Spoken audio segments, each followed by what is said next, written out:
Mushokabanje revealed this to the Parliamentary Standing Committee on Economics and Public Administration during a consultative meeting with the management of the parastatal.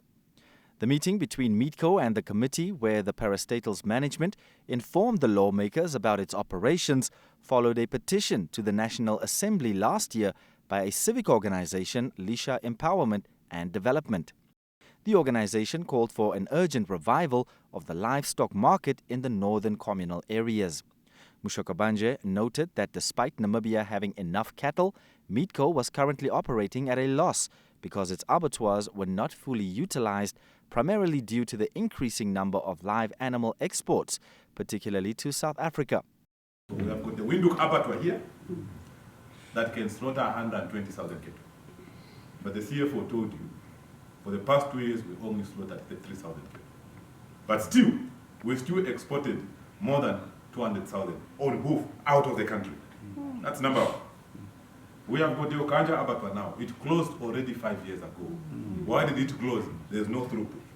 Now, from a policy context, the question is, why is it that Windhoek is complaining by not having throughput?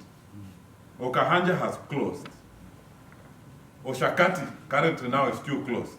Rundu only open now. Katima is operational. But we are saying we have got 2.5 million heads of cattle in the country.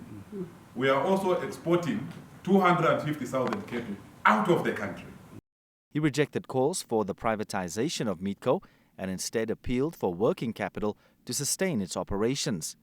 Kingsley Kwenani, executive officer of the MeatCo Foundation, revealed that NCA's farmers have found a lucrative market for animals restricted from international export due to health regulations. However, operators buying meat from private entities instead of MeatCo limit access to this market. Kwenani suggested protective measures for local producers and proposed implementation of recommendations from the Namibia National Farmers Union to establish an FMD-free zone. We need to create the market share promotion scheme. Yes. It's happening in the agronomic sector, whereby when there's bumper harvest in the NCA, the markets are closed. First buy local before you buy outside. So equally, that will help. Then MeatCo will be able to say, we'll be able to pay you farmers the $60. That's equally the others are getting.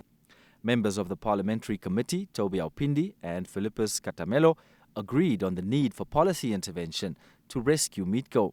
If there is no policy shift, MeatCo will die, not because it should die, because it has the capacity to die. It's because policymakers haven't come to the party and actually made the company halfway. But if you don't give the patriotic people a choice, a better choice, or even a leverage choice, they are forced to join the competitor. They cautioned the company to reciprocate the good gestures shown by farmers who have opted to continue supplying to MeatCo instead of emerging private meat processing companies that offer them better prices.